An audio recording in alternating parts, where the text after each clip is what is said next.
Hello, everyone, and welcome to the Geostrategic Podcast. Thank you so much for watching or listening to the podcast. Ukraine's air defense just hit a breaking point.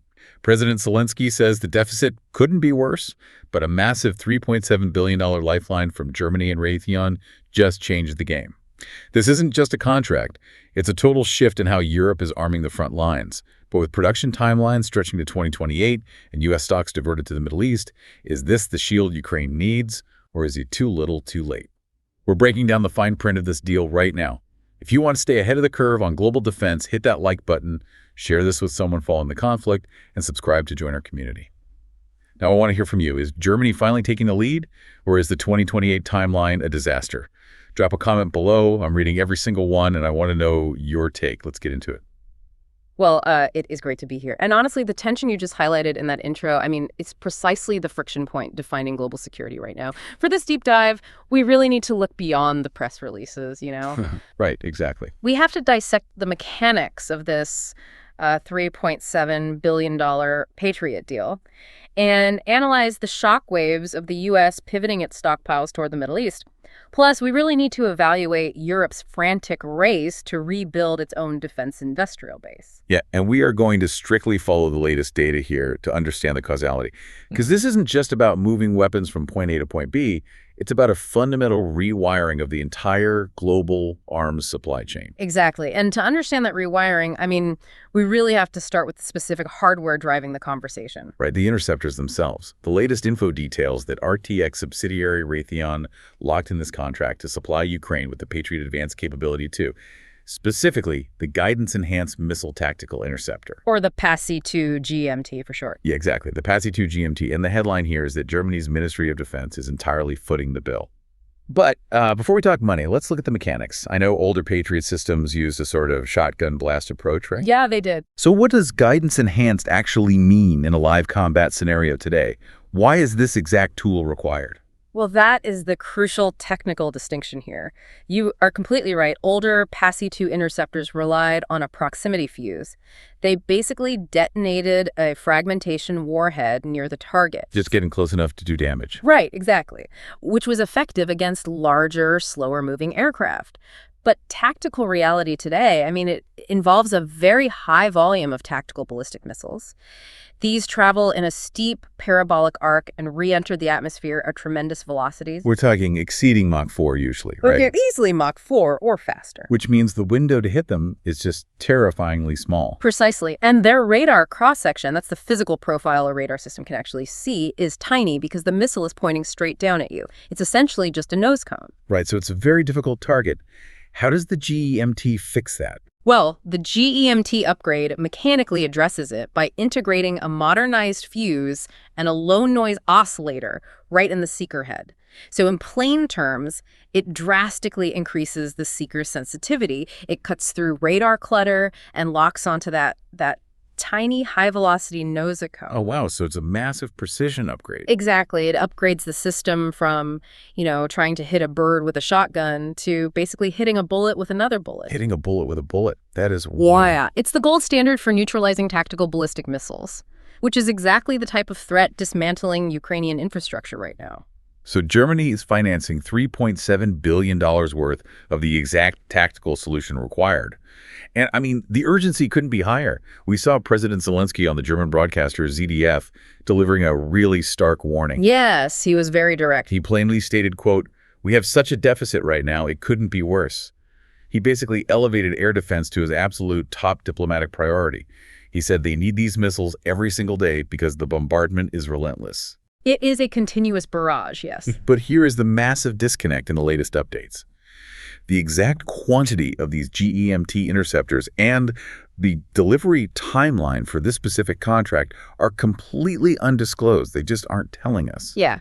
So what we are seeing here is the implementation of strategic ambiguity. Okay, well, let me push back on that a bit, because strategic ambiguity sounds like a very convenient geopolitical buzzword. Fair enough. Is that just political cover for we don't actually have the inventory yet. I mean, it sounds like buying an incredibly advanced, multi-billion-dollar security system for your house, and the manufacturer refuses to tell you how many cameras you get or what year they'll be installed. That is a great analogy. So how does a military command actively under daily fire plan a theater-wide defense strategy around what is essentially a ghost timeline? That is a very fair challenge, and honestly, your skepticism is warranted. It is a bit of both.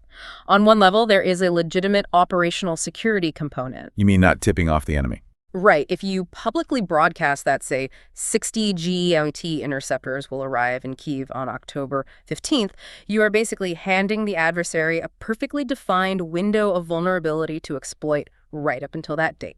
You never telegraph your shield going up. That makes sense, yeah.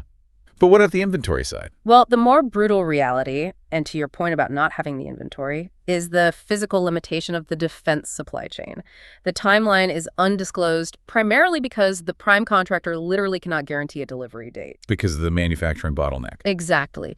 They are completely beholden to a fractured, highly complex supply chain. You cannot assemble a GEM-T without highly specialized solid rocket motors, military-grade microelectronics, and thermal batteries. Right. It's not just stamping out metal parts. Not at all. If a subcontractor in, say, Ohio is 6 months behind on forging the casing for the rocket motor, the entire multi-billion-dollar timeline stalls. Wow. So governments use undisclosed timelines to avoid making promises that the physics of manufacturing just won't allow them to keep. Yes. And this is precisely why Zelenskyy is pushing so hard for immediate commitments.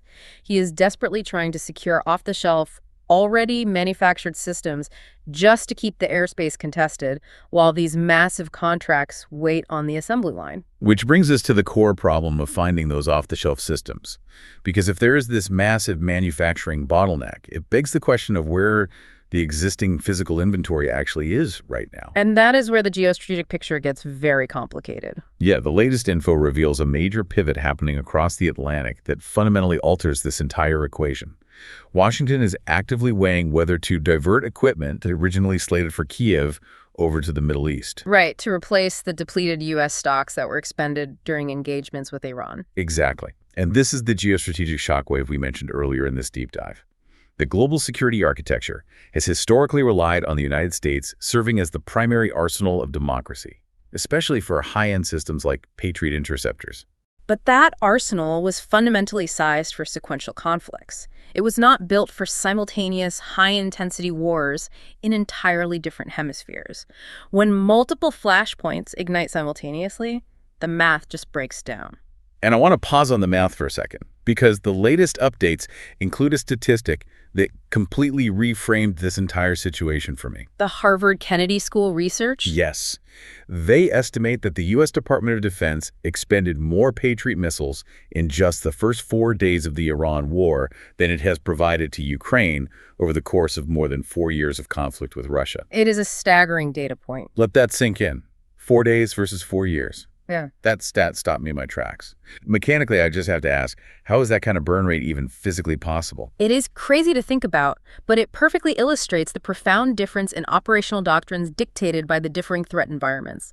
In the Middle East theater, the U.S. and its allies faced a saturated, multidimensional attack. Like a swarm tactic. Exactly. You had swarms of low-flying attack drones, cruise missiles skimming the terrain, and high-altitude ballistic missiles all arriving in the same airspace simultaneously. A completely overwhelmed airspace. Yes. And the U.S. operational doctrine in that specific environment, when you are defending high-value strategic assets or dense population centers against a saturated threat, often dictates a shoot, look, shoot, or even a dual salvo approach. Dual salvo, meaning firing two at once. Right. To mathematically guarantee a high probability of intercept against a complex target, you might fire 2 interceptors at a single incoming threat. Oh, wow. So you're doubling the usage right off the bat. Exactly. And when you multiply that doctrine across hundreds of incoming targets over a 96-hour window, the burn rate of your inventory becomes exponential. Meanwhile, in Eastern Europe, they have been forced into this agonizing rationing strategy for 4 years. They don't have the luxury of a dual salvo doctrine. Not at all. They were playing point defense, basically deciding which power plant or which city block gets protected and which one gets exposed, simply because the interceptors aren't in the tubes. Exactly. And that exponential depletion in the Middle East forces a brutal zero-sum game back in Washington. Every single interceptor pulled off an assembly line to replenish a U.S. battery in the Middle East is an interceptor that cannot be loaded onto a transport plane bound for Eastern Europe. Right, because the priority naturally defaults to protecting direct U.S. assets and primary treaty obligations in an active shooting scenario. Yes, which perfectly explains the desperation behind Zelensky's diplomatic push right now. Yeah, the latest info says he is heavily stressing that NATO's prioritized Ukraine requirements list, which is known as the PURL, must continue operating despite Washington's shifting focus. The PURL, exactly. So mechanically speaking, what is the PURL actually doing? Because if the U.S. shelves are empty, like we just established, how does this bureaucratic list even help? Well, that is the structural flaw in the current system. The PURL is essentially a financial and bureaucratic clearinghouse. It is a highly effective mechanism that allows European alliance members to pool their financial resources, bypass certain red tape, and legally fund the procurement of U.S.-made weapons. So it's like a shared, pre-approved NATO checking account. That's a great way to look at it, yeah. It is a very powerful checking account. But, and here is the catch, a checking account is only useful if the store has inventory to sell. Right, you can't buy what isn't there. Exactly. Zelenskyy is pleading for the bureaucratic pipeline to remain open, but the fundamental issue isn't a lack of European funding anymore. It is a lack of physical American interceptors. So if the inventory is being diverted to backfill U.S. stocks in the Middle East, having a fully funded PURL doesn't solve the immediate tactical problem of an incoming ballistic missile. No, it doesn't. And honestly, this realization completely changes how we have to view this $3.7 billion German contract. Initially, you look at that number and think, wow, Germany is really stepping up out of pure European solidarity. Right. It looks like a massive gesture of support. But when you combine the Harvard Kennedy School burn rate statistics with the reality of the PURL checking account facing empty American shelves, it shifts the narrative entirely.